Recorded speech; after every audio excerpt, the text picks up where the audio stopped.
Check out what we got to rebuild now. Junior, say hi, Junior. Hi. Has decided to replace his glorious 4L60 in his pickup with a much inferior NV3500 just because he wants to shift. Yeah, I can understand it. I like to shift too.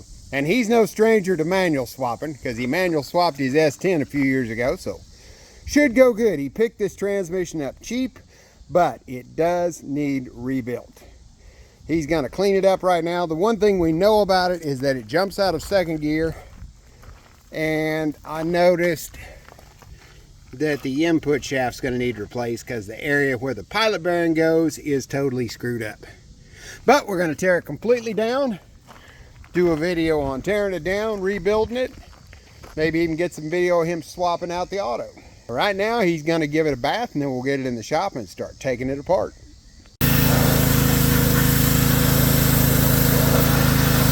Okay, he's got her pretty cleaned up. This thing had been stored under some guy's porch. He pulled it out, like I said, it didn't stay in second.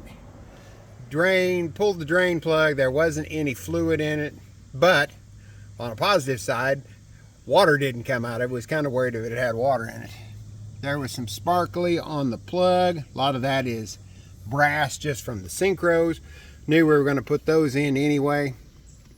So right now, we're about ready to get it taken in and start disassembling it. Got it on the workbench in here. I cleaned up a little spot for my son to work on this. To disassemble these, on the input shaft here, we need to take out this ring of bolts, take this plate off, then there is a circle clip around the input shaft. We need to pull that off because the shaft has to come out of the case that direction. Then there are case bolts all the way around that have to come out. There is a bolt here that is a pin that holds part of your shift rail. And then last and the least amount of fun is that press-in plug there. We have to pry that out. Now there is a special tool to do that that's a couple $100. I don't have the special tool because I haven't worked on one of these before. And I'm going to come up with some way to get that out of there. And I don't think we'll be putting a plug back. Should be able to tap that hole and put a pipe plug in there instead of the press-in plug. That holds a detent spring and a ball inside there, so you don't want it popping out later. So I think they just went cheap in building them, just to have a knock-in plug, but we've got to get that out of there before the case will separate. We're also going to get rid of this old wiring bracket there, and then this sensor here, I believe, is the reverse. Kicks on your reverse light. It's either that or it's neutral. One or the other, we're taking it out. Also got a bolt here on the side. I'm not real sure what it is, but it's a long bolt. Yeah, we took it out too. And now we're going to take off that front plate.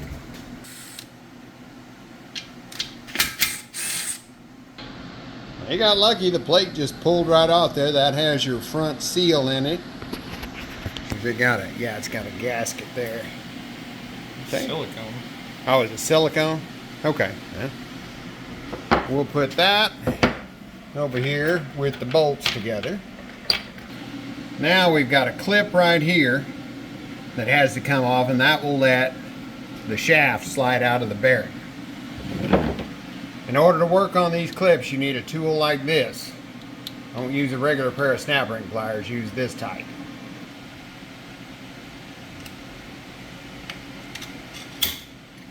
It doesn't matter if you overextend it and spring it, because you'll want to put new ones on. Okay, put that over. We won't forget it.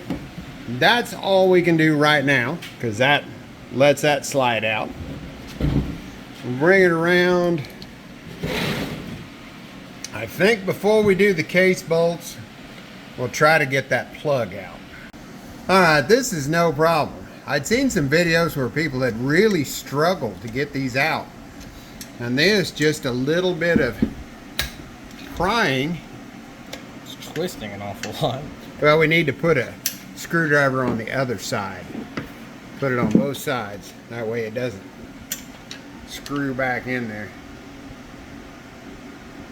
Yeah, you've almost got it. There we go. Yeah, I was sweating that because everybody has a hard time with it, but that come right out. Then you have a spring and your detent. Okay, we'll put these together.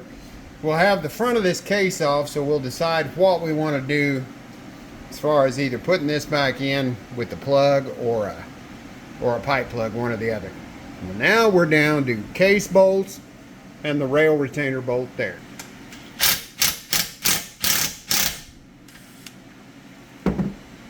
And the end of that goes down into part of your shift rail.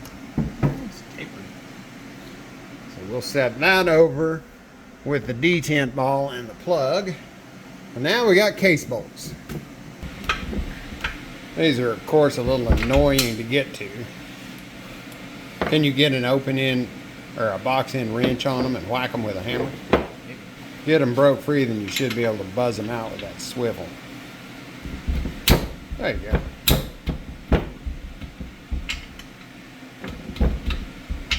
Now you'll be able to crank them out of there. Well, it's just a matter of working your way around like this, getting all the bolts out.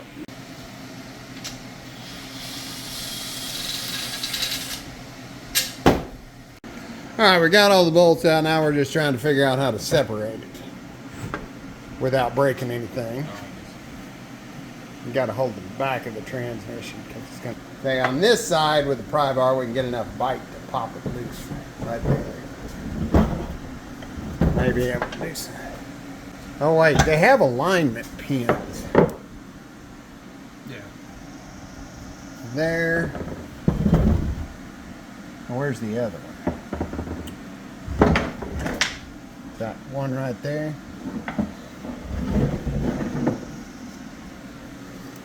I'd seen guys pop those out completely, but you gotta get these pins to slide. And if I can avoid knocking them completely out of the case, I would just assume.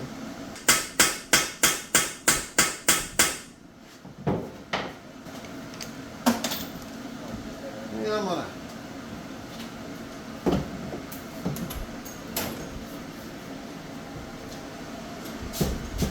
hold it.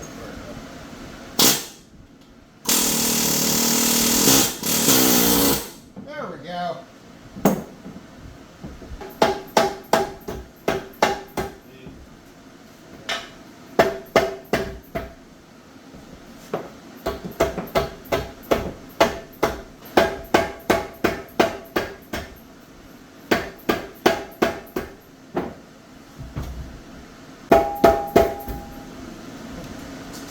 Okay, coming apart nicely. Hey, wait. Wow. That's not good. That's not good at all. Show that to the camera. Yeah.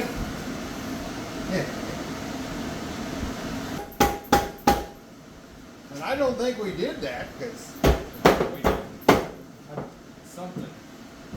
When I turned it over looking at it, something fell down there. okay. And he said he was like, well, I just redid the windows. Yeah. Pull it all the way out. Yep. Just pulled it off. Okay. Yeah.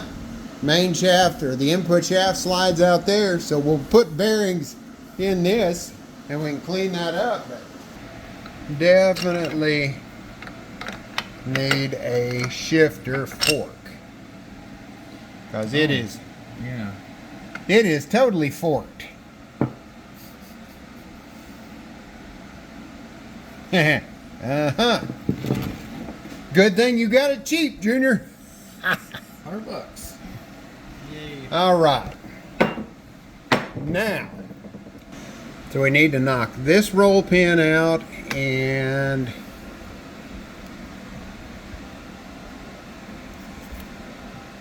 the roll pin through the cup, and that will let the shift shaft come out and we can get the rails off, and then we should be able to pull the rest of the guts out. So we'll get a punch, knock that out, knock that out. Okay, the way this worked, this is where your detent ball went in. And it jumps along those to make it notch as it shifts. This slot right here is where that bolt went down through the top. So that keeps this piece from moving back and forth, yet it can turn like this. And as you move your shifter, you can select which gear, and then the shaft inside moves back and forth to shift it into gear. So rotate it, shift, rotate it, shift. But that bolt keeps that from moving.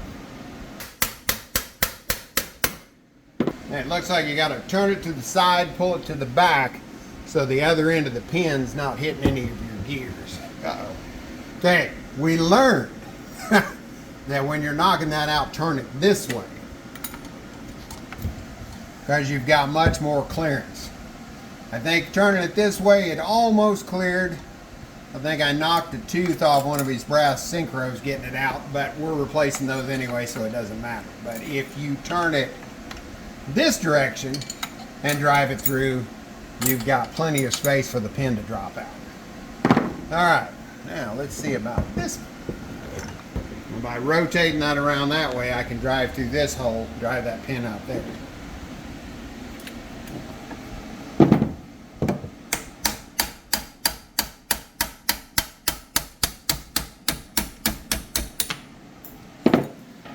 Went over there. Bye-bye, pin. Yeah, we'll find it. So now, that's got where you should be able to pull the shifter shaft out. That released this piece. Nothing else in there. Got a spacer here.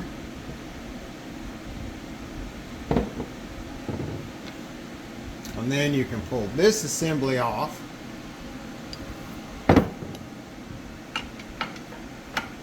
And that assembly should come out with the rest of the transmission. Huh.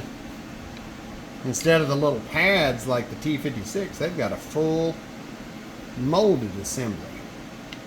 I'm going to go ahead and take this broken piece of fork out.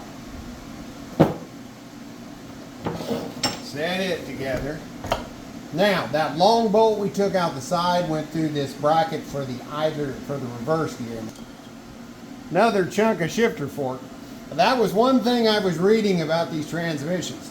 Is the guy said he had this in some kind of little hot rod pickup, right? Yeah. And he'd hot rodded it pretty good. They do not like being jammed into gear hard. So that's probably what he was doing. Down in the bottom of that, there is a seal. We need to get that seal pried out, which looks like fun. And then there should be a snap ring on it. Hold it right there and you move. Shit, Morty. If this works, I'll give you a free 4060.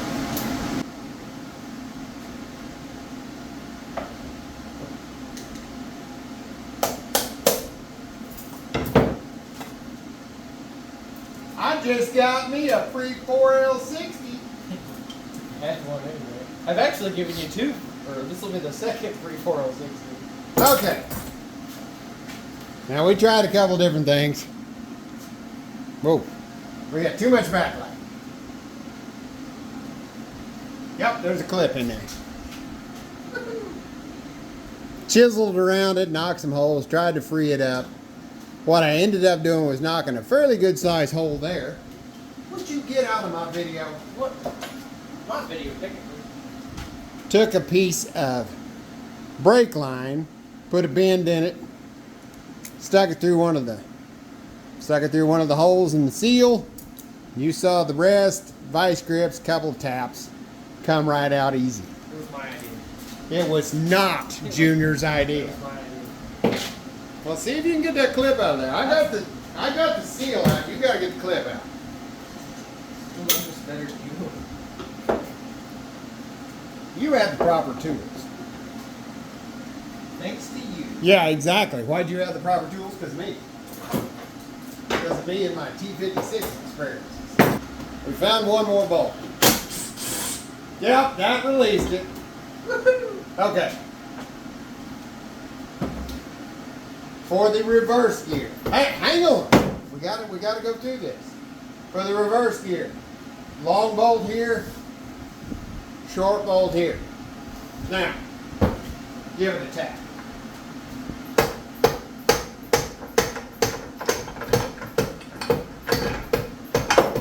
Okay.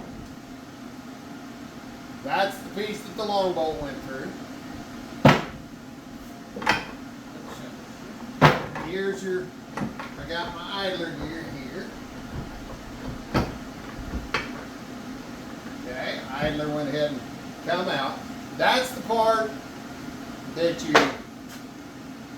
they typically use a jig on to hold it in there. Okay, set that over there. Got a couple spare leaves in the transmission.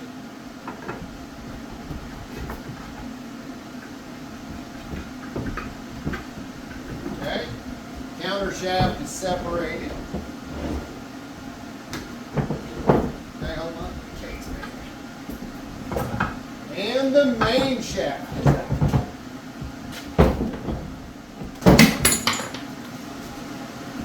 What was that? That was the freaking bearing, Junior. Oh. Why was the bearing over here? Didn't I set it up there? That was the bearing that came off that end of the shaft. Let's get replaced. Boy, it's a good thing that's getting replaced. You just jumped it on the floor and broke it all to goes pieces. back together. It's a little dirty now, but it goes back together. We work together so good. See, it's all together now. That took care of the case except for the bearings in it. That we'll worry about it more as we reassemble it. So now we're inspecting. We have looked it over pretty good. All of the gears are in good shape. There's no teeth missing, no obvious damage. The guy had said it popped out of second gear. Well, we looked at the engagement teeth on second. I'm not really seeing any problem with them. We'll check the slider when we sorry, got out of focus. We'll check the slider when we disassemble the main shaft. But for right now, I'm just going to suggest that he obviously needs a 1-2 shift fork since it's broke. That's probably why the guy was saying it pops out of second. Probably couldn't even get it into second. But everything else looks fine. So he needs an input shaft, just a basic rebuild kit with the bearings and the synchros and the snap rings and the second gear fork. So we've got it torn down. We'll put this video out as a case disassembly video. Next video, once we get some parts in, we'll tear apart the main shaft, go through it, and then we'll start reassembling. I'm liking this NV3500 more than I thought I would. It doesn't look like a bad transmission. They said don't beat on them because the shift forks will break. Yeah, obviously they can. They have roller bearings instead of the tapered bearings like the T56, so they're not quite as strong there. But I'm thinking if you don't just abuse the crap out of them, this is a good transmission. And it's really easy to take apart. You know, especially once we find that last bolt on that reverse gear. All right, till next time, thanks for watching.